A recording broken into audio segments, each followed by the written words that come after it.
Manever I say ma PENDREAM TV. PENDREAM TV there, I see them yopo. The very first story we are looking at today is taken from Ghana Web, and it says, why didn't they speak then? Kwesi Pratt questions timing of calls to scrap OSP. Calls for the abolition of the Office of the Special Prosecutor, OSP, are intensifying with influential figures from both the government and opposition backing the demand.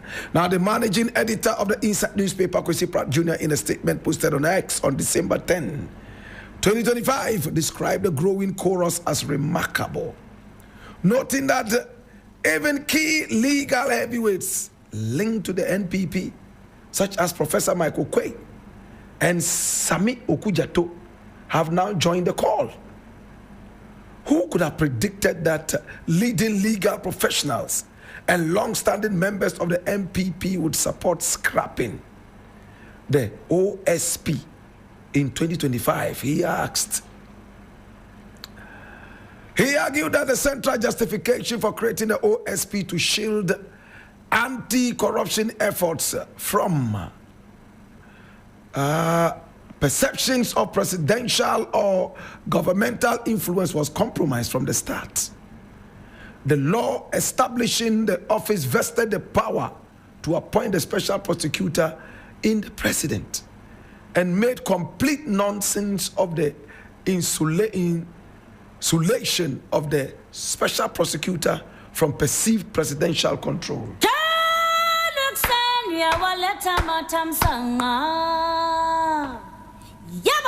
Now, according to Kwesi Pratt Jr., one of my mentors, my brother, my sister, the law that established the office of the special prosecutor itself was problematic. Now, it was vested in the president, as in the president had the onus to select the OSP, no matter how you look at it. Now, my brother, my sister, what was the purpose of the OSP? To fight corruption independently from the influence of the executive. And if that was what it was supposed to be, why would it take a president to put the special prosecutor in office? That's all that Kwesi Pratt is saying. Now he goes ahead to say, legal luminaries like Professor Kwesi and Sami Okujato have all joined the call to scrap the office of the special prosecutor. Why now and not then? Let me play the devil's advocate. Maybe they just realized it. Better late than never. But my brother, my sister, much as the office of the special prosecutor is very important to me, we need a very independent body to be able to deal with corruption via the executive and beyond. The only problem here is, should the same executive headed by the president be responsible for putting the special prosecutor in office? Then it shoots itself in the foot. My brother, my sister, I am not against the office of the special prosecutor. We need such an independent body, independent of the shenanigans and manipulations of the executive. And if it will still take the executive to put the special prosecutor in office, then it is laughable. It's a mockery. Today, if the special prosecutor is going to be kicked out, it takes the executive.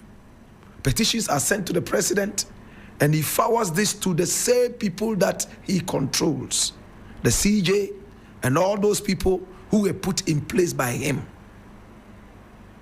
the president. Indirectly, it is responsible for the office of the special prosecutor in terms of manipulation. Now, the office of the special prosecutor can be really independent. How can it be independent?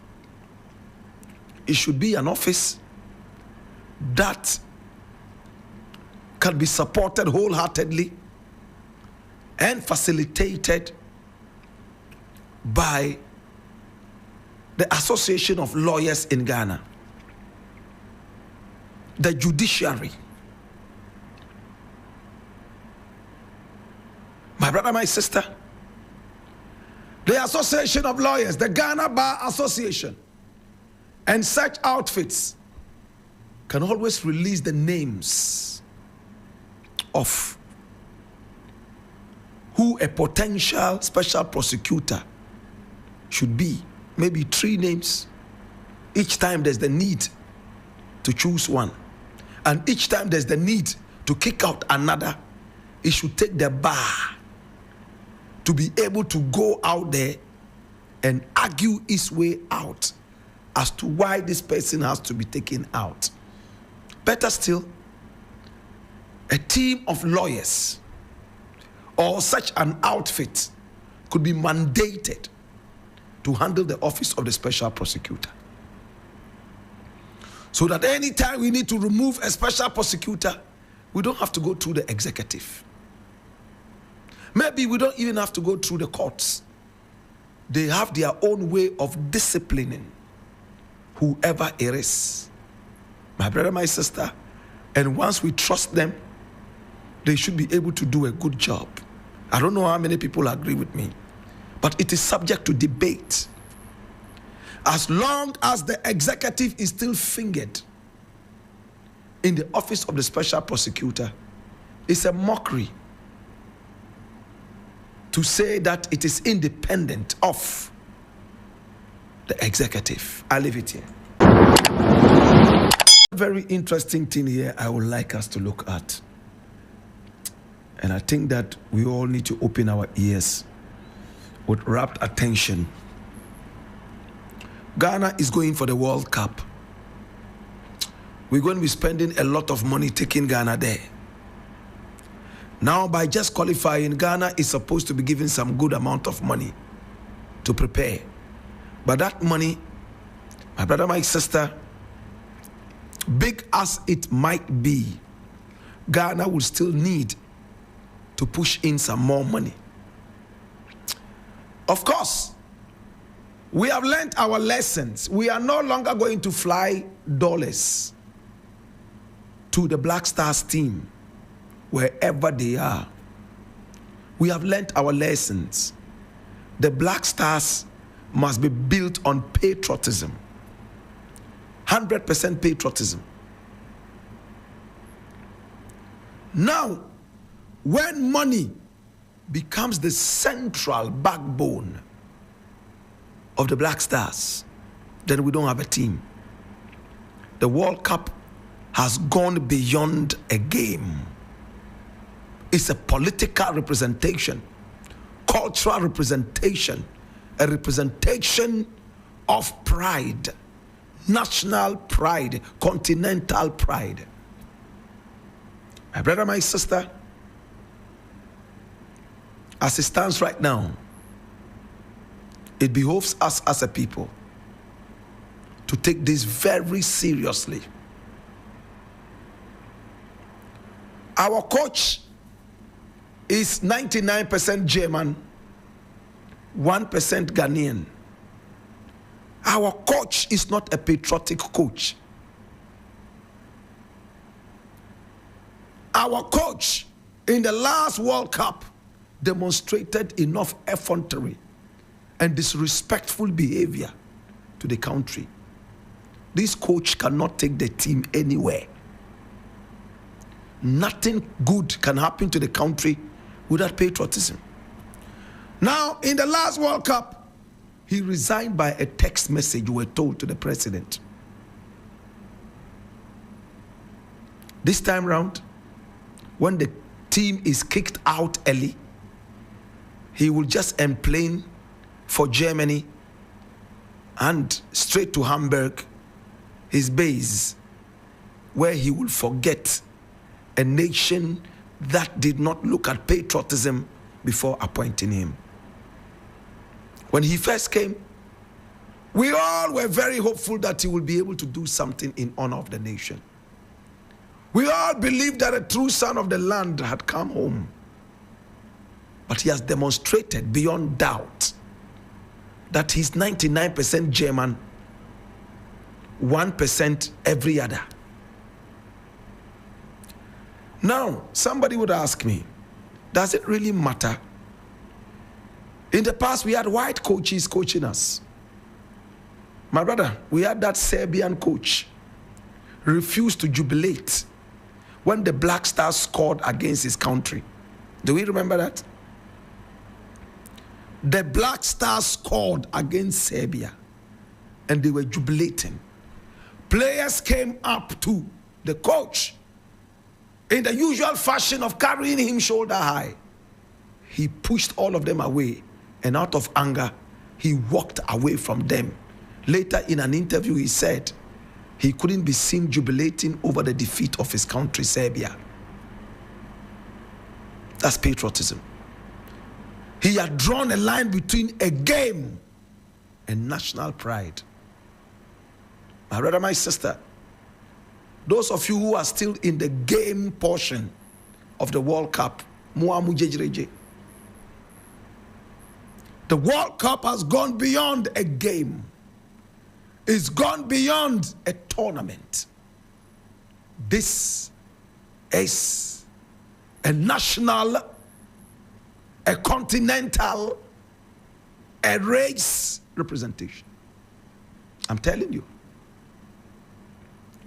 I do not see the Black Stars going very far, because I believe in the saying that a lion can lead 1,000,000 sheep to success, but one sheep cannot lead 1,000,000 lions. What point is Black Rasta making? The leader is very important. He's the one who takes the decisions. To be a good subordinate, you must never be seen to be going against your leader. Else, move out of the clique, independent of all manipulations of the leader. Then you can speak against the leader. My brother, my sister, don't say I didn't warn you. Ghana is going to the World Cup. We are excited, but don't be overexcited. Because much as we have a good team, we do not have a patriotic coach. This coach is probably doing it for his own selfish reasons.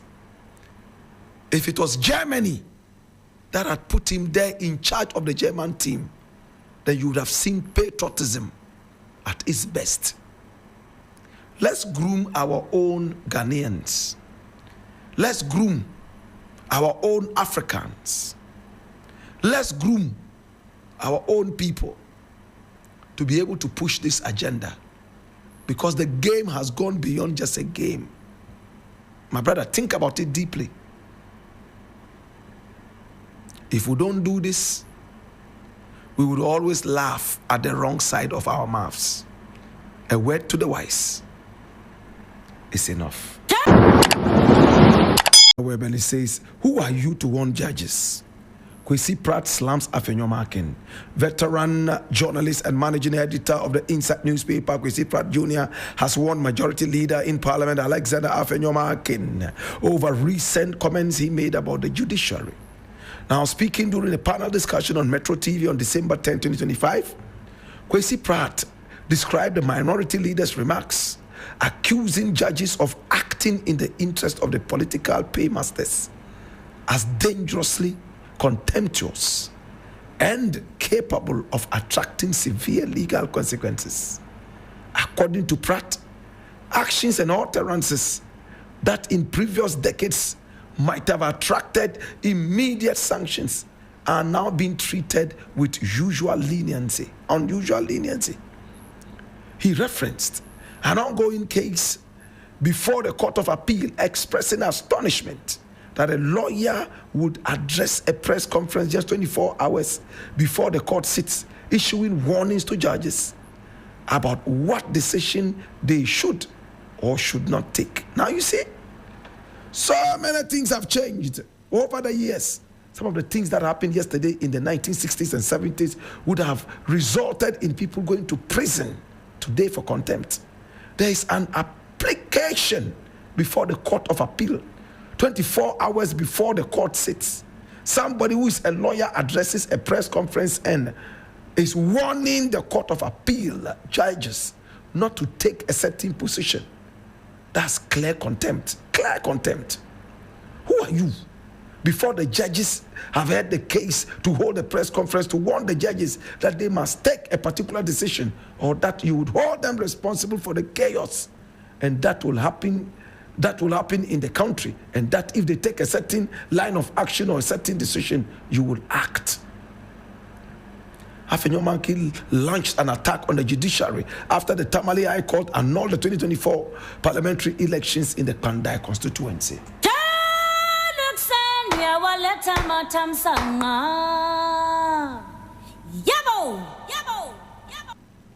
When that unreverend, un-Ghanaian guy in parliament decided to go to the gallery, play to the gallery, telling the whole world that there was a plane full of drugs on the tarmac of Ghana, money laundering at its zenith, and authorities moved in to arrest. It was the same Afenyo and his bunch of hooligans who went in there, prevented the authorities from making that arrest happen, promising that the unreverend, un-Ghanaian will be presented to the people for questioning. After running away from beautiful debates and lawful considerations, the unreverend, un-Ghanaian guy was hopping from one radio station to TV station, making a mockery of the country. Afenyo supported such a guy. Today, a lawyer himself who had a contract in the days of Tokono to provide some services to the judicial services.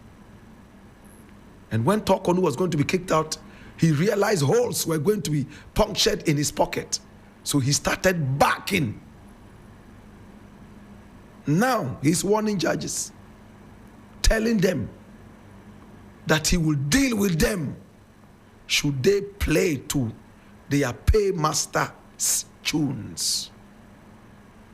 This is very, very unbecoming. It's very sad. And what is the judiciary saying? He held a press conference 24 hours before the sitting of the court, warned the judges to forget about their paymasters and do the job. Or else, he, this little nitwit, would act. Sometimes when they have those positions in a micro minority like that, I think they think that they are teen gods. I wish this was in the days of Rollins. A guy like this would quietly be whisked away to the Gonda barracks, and he will be taught a lesson in patriotism,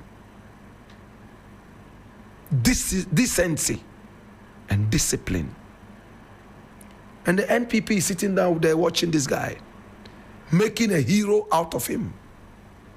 Afenyo, a lawyer. Where did he study his law anyway?